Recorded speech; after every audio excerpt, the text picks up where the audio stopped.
Okay, this is an interesting line of vans. Wow, wonder where they're going. Anyway, this isn't a wildlife show and I'm not David Attenborough. This is Random Wednesday on a Random Wednesday. And today we're driving a completely different type of beast. This right here is the Toyota Fortuner GR Sport. And boy, is this thing a beast. 165 kilowatts of power, 550 Newton meters of torque from a 2.8 liter 4-cylinder turbo diesel engine. This thing is absolutely crazy. I've been looking forward to this for a very long time. It's the first Toyota on our channel, and it's one that we know can do the things. GR Sport, as we know, internationally is Toyota's sporting division. This vehicle definitely brings it.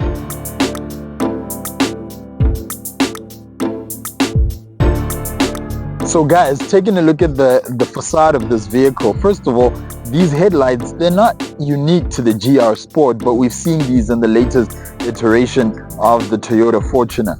Absolutely gorgeous headlights. We've got this gloss black surrounding the headlights and all these inserts in the bumpers and even around the spotlights. Coming around to the side, you've got these gorgeous 18-inch gloss black wheels. Once again, that gloss black theme running through to even your mirror housing that we see here on the side of the vehicle.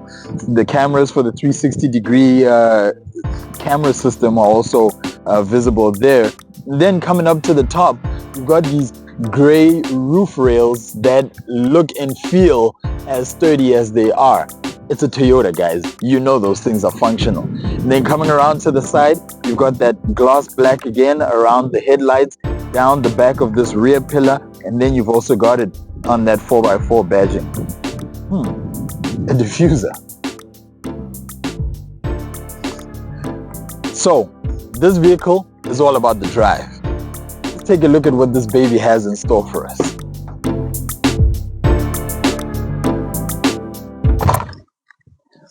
Welcome to the interior of the Toyota Fortuner GR Sport. Step inside.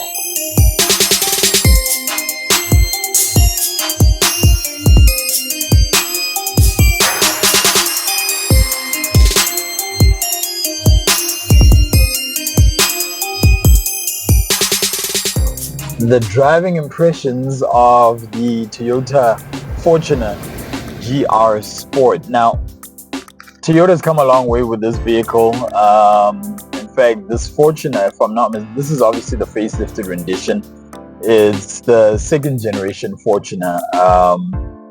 It's based on the Toyota Hilux Bucky, which is a top seller in the country. We know just how successful Toyota has been with the Hiluxes, and you can feel that it's based on a Bucky. You know, you get inside and everything feels solid. You know, it does feel a bit dated, but in its feeling dated, it feels bulletproof. I mean, this car feels virtually indestructible, honestly speaking.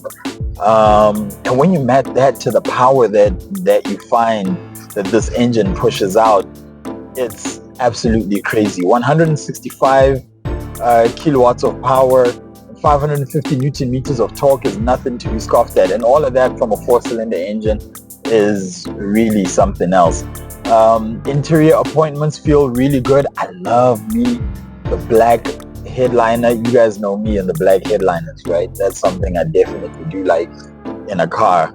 But then it's set off nicely by the red stitching that you find that runs all through this interior. Now, obviously, we know there are some newer feeling vehicles than this, vehicles that have much bigger screens, that have more interesting driver displays, but what this one does, it does very, very well.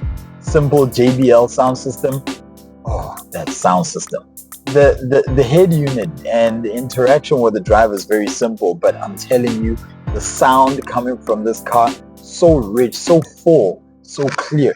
Even if you max out the volume playing some very bass heavy music, it goes all the way, no distortion, nothing. The bass coming from the subwoofer that's built into the tailgate, perfectly balanced. The JBL tweeters and other speakers around the cabin make it absolutely amazing. Honestly speaking, it's been a while since I've been this impressed with a sound system straight from a manufacturer, obviously in partnership with JBL in this case.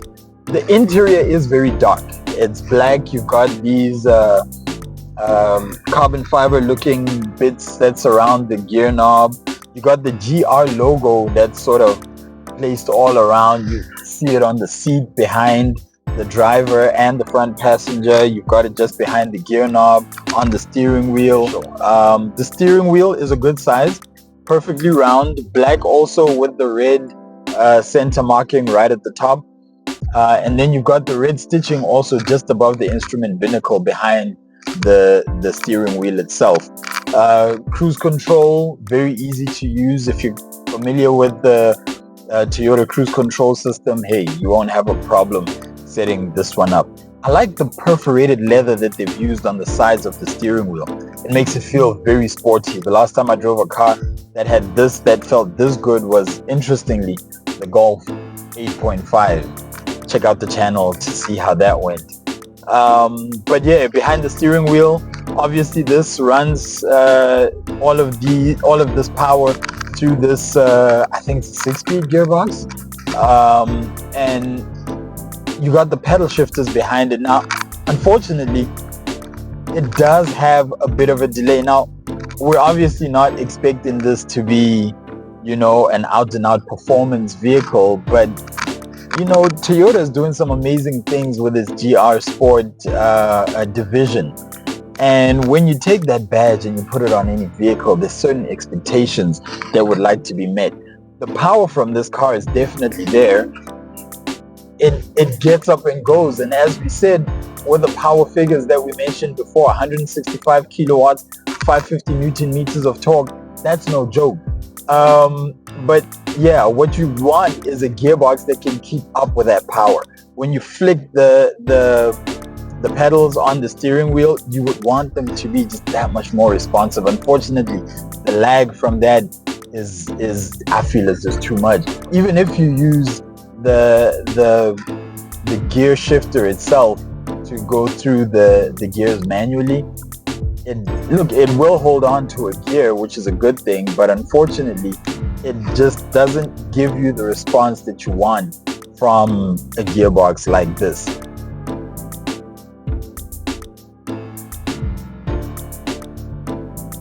The interior appointments are so good in this car. You've got your air vents going all the way back to your third row of seats. You've got independent aircon controls for your second row of seats in the car. The seats are covered in this gorgeous Alcantara suede, but unfortunately there's no seat heating in this one, so which is odd because the GR Sport on the Hilux comes with a seat heating, but this doesn't, so a bit confusing there. But I mean, that's me literally nitpicking. It really is a comfortable place to be. The seats are very, very well bolstered, and even if you're in the back seat, it's a very comfortable place to be. The seats aren't too firm, they're not too soft. You got that Goldilocks thing where they just hit that right spot. So overall, I think I'm very, very impressed with this vehicle. You've got some plastics obviously on the dashboard, but not too much.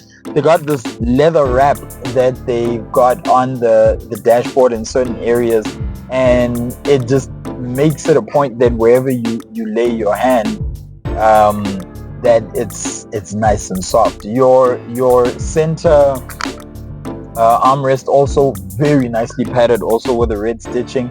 And to show you just how old school this vehicle is, and I put that in inverted commas, it's still got your old school handbrake. It's not a button. You actually have to pull on a lever to activate this handbrake. But overall, my favorite thing about this car has to be the suspension. The suspension that was used in this vehicle, completely different to what you find in the Bucky. It rides more SUV-like than a Bucky, whereas one would think because it's a Bucky-based SUV, you would get that Bucky type of ride quality. But no, it's very compliant, rides over the bumps really, really well, really very, very smooth, and also manages to keep up with the performance that this car kicks out.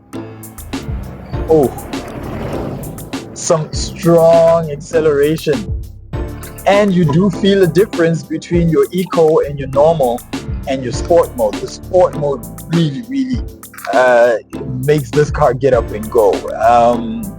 It's funny, you wouldn't think you would, but there actually is quite a marked difference between your eco, your normal, and your sport mode in this vehicle.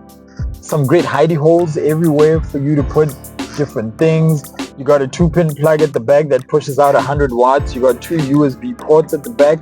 Up front, you've got the old school regular USB, and then you've also got a 12-volt socket. Yeah, look, proper buttons for your aircon controls, and even for the sound system. There's actually a volume knob, something that seems to be becoming a very scarce commodity nowadays. Apparently, only the driver determines what the volume is in the car nowadays, but hey, what can we do? But yeah, look, honestly speaking, having anticipated driving one of these vehicles for a while, I'm actually pleasantly surprised by it. It's quite a good package, especially at the price. Oh man, you got the aluminum foot pedals that just scream boy racer, you know. But still, it really does feel like a very comfortable place to be. It's a place you could be whether driving around town or even on a long drive. It feels absolutely comfortable to be in this vehicle. So yeah, it's one that I'm enjoying, and I'm sure if you're in the market for one of these and you want to go and take one of these for a test drive, you would definitely enjoy it. Let me stop talking now and get back to enjoying this vehicle's performance.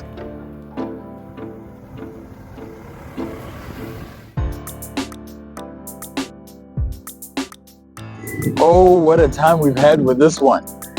Random Wednesday. This has been a revelation for me. I knew we were going to have fun with the GR Sport Toyota. Any Toyota GR Sport is one you'd have fun with.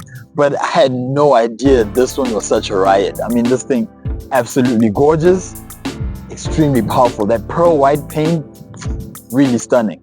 Guys, if it's your first time bumping into our channel, please hit the like button. If you haven't, please subscribe. And if you can, share it with the next person. Let them come in and see what it is that we're doing over here. This is Random Wednesday. My name is not important.